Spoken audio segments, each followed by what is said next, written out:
Coming up today, I say the word mind-boggling. And it had a mind-boggling. Mind-boggling. I have a strange look on my face as I say, "Ooh, interesting." Ooh, interesting. And yet again, my dad messes about in a garage, and I don't have a clue what he is doing.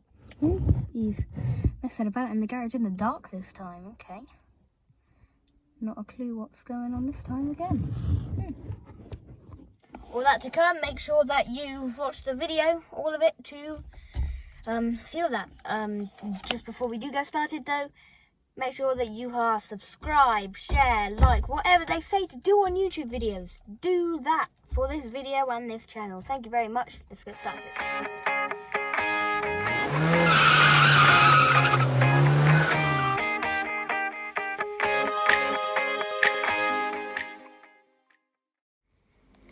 Although it wasn't quite what Jaguar had told everyone it was going to be, the XJ220 was still a record-breaking and amazing car. Brilliant for many reasons. For starters, the looks. As well, it has a manual gearbox. And it was the first production car to feature a rear diffuser. Not only that, but it broke the fastest production car record in 1992.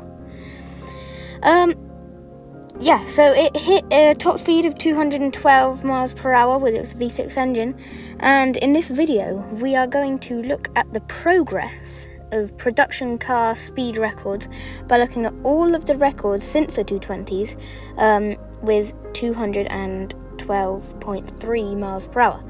However, that speed is actually debatable, and I couldn't actually find what the official speed was, whether it was 217 or 212, because I seem to find different everywhere. I think 217 was the top and 212 was the average. I'm not sure, but either of those, it doesn't really matter because the next half beats both of them. So yeah, let's get started.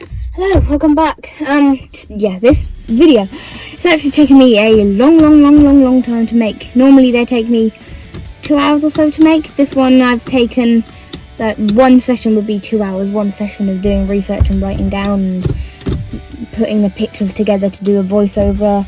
That normally takes 2 hours or so. I've done that 4 times. I've got 2 double pages of scripts. I've got a load of pictures to voiceover with separate scripts for voiceovers. Yeah, this video has actually required, this is definitely the hardest video I've done to make. So yeah, let's get started with it. Just before we do though, subscribe, like, share, all the stuff that they say to do on YouTube videos, do that. Okay, let's get started with the next car, which is the McLaren F1. It's 1993, the year after the 220 set the record, and as I said, McLaren, they came along with their F1. Now this F1, it had almost 200 more brake horsepower than the XJ220, and it had those horsepowers in its BMW derived 6.1 litre V12. Yeah, BMW derived record-breaking car, BMW engine. Anyway, that engine, the BMW engine, it produced 618 brake horsepower, and like with the XJ220, the driver would shift gears manually, and the car would top out at 231 miles per hour, which even by today's standards is quick. Now, even though the McLaren held on to this record for another 5 years until 1998, they wanted to make sure that no one could beat that record for even longer. So they upgraded the F1 a bit. They tweaked the engine a bit, I guess. But another key thing that they did was, instead of getting one of one of McLaren's drivers to do it, they hired Le Mans winner Andy Wallace to drive the F1 for them, and he got the best out of the car, and he actually ended up getting a very good 240 miles per hour, and so that's another 9 miles an hour, and it's also another 7 years that they ended up holding on to that record. They held on to it for another 7 years, as I said, until 2005, until Bugatti came along and they broke the record. The car that Bugatti broke the record with was the Bugatti Veyron, world famous car. And it had a mind-boggling 8-litre quad-turbo W16 engine, producing 13 shy of 1,000 brake horsepower. The Volkswagen Group-owned manufacturer managed to get their Veyron to reach, again, a mind-boggling 253 miles per hour. Bugatti immediately started work on an even mind-bogglinger car. Because, well, this one clearly wasn't good enough for them. Somehow. Meanwhile, in 2007, a company called SSC made a car called the Ultimate Aero.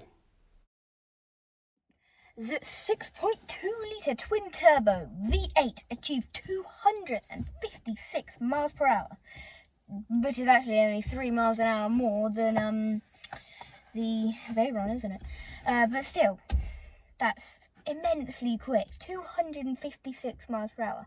And bear in mind, this is a year before I was born, 2007. This is 14 years ago. It is still a long time ago.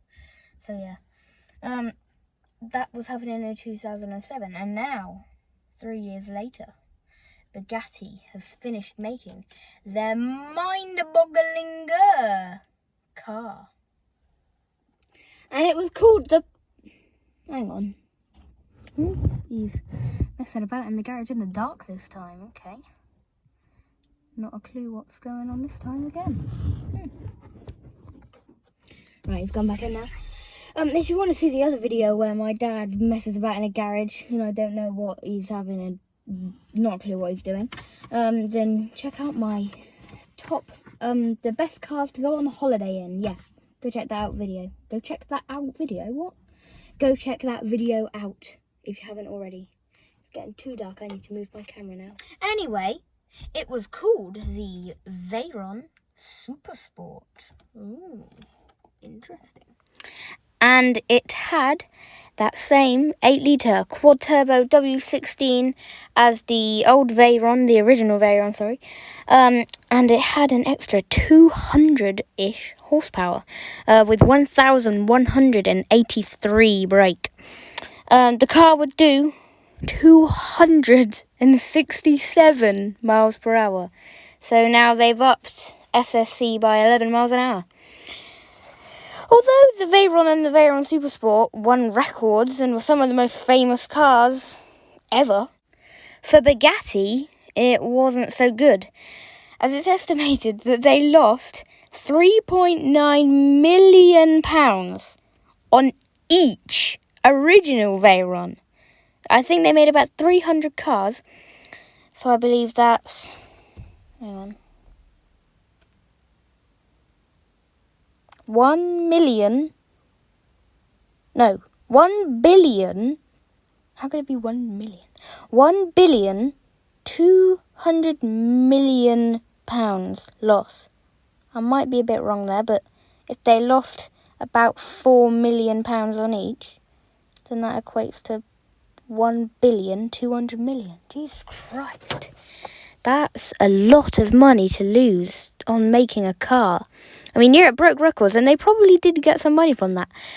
And I'm not sure if they added on that to their loss or something, but that is still a huge loss. And whether or not that includes the money that they earn, I don't know. 1,200,000,000. Jeez. Wow.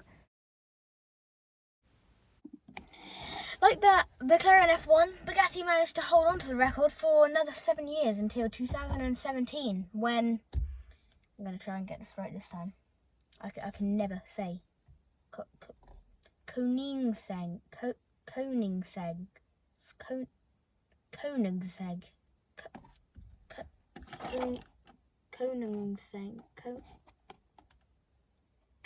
Koenigsegg.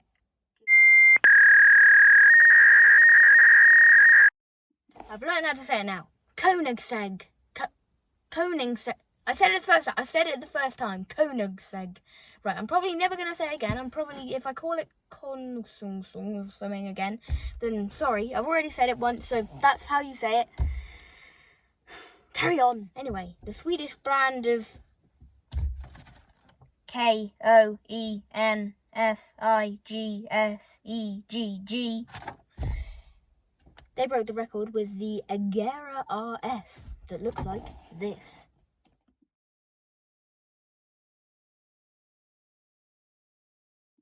That car could manage an astonishing 277.87. That's very important there. 0.87 miles per hour. 277.87 miles per hour. At this rate, it's going to be, well, very, very, very hard for cars to beat this record.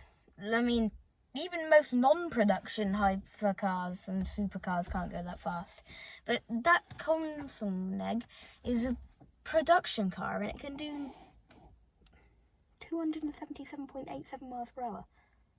I mean, that it is amazing, really, how much it's evolved since then, since back in the early 90s. But we're not done yet. There's still one more car. We're in 2021 now, not 2017, and another car has broken the record. So let's see what that is. Now I know that Bugatti did hit the 300 mark before this car. However, that car isn't actually fully production ready. The Bugatti Chiron 300 Plus, it's not a production car yet. However, the SSC, car I can't pronounce, SSC, why does it have to be so hard to say? SSC Tuatara, I guess it is.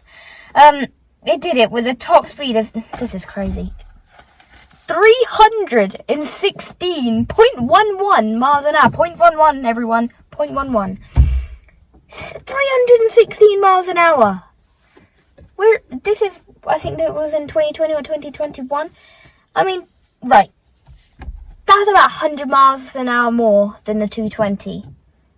And the engine has evolved a lot as well. That, the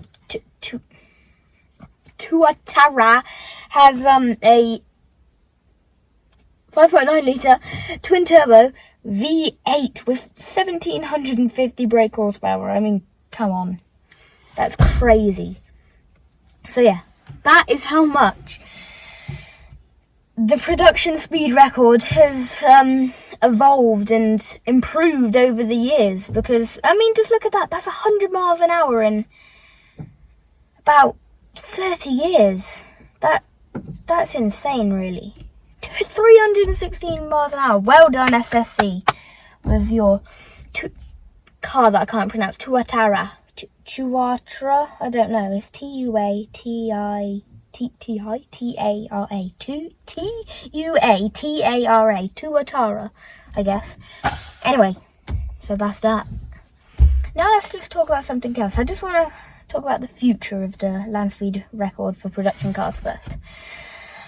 So, as a lot of you, I'm sure, are probably aware, in 2030, all brand new cars that come off the production line must be fully electric. So, you can't have, in 2030, new petrol or diesel or even hybrid cars. They all have to be electric, including Ferrari, Lamborghini, Porsche, all of them. So, let's take a look at the Tesla Roadster, which, oh my god, Tesla are annoying me with this. Still hasn't been launched. Come on, Tesla. We've been waiting ages. Anyway, the Tesla Roadster. Tesla claim it can do 250 miles an hour, which, are they telling the truth there? I mean, it's probably going to be one of them cars where it'll come out and it'll actually be, I don't know, 230 or something, which I'm not complaining about. That's still very, very fast, but I'm not sure about 250. And then B, that's gonna be one of, if not the fastest electric car on sale. So if that can only do 250, where the fastest ICE car or internal combustion engine car can do 250, that's 66 miles an hour difference. Yeah, they've got a lot of catching up to do, haven't they? another way that we can look at it. Look at the BMW 320d F30. That can do 0 to 60 in about 7.5 seconds. And so can the new Polestar 2 single motor version. That can do about the same.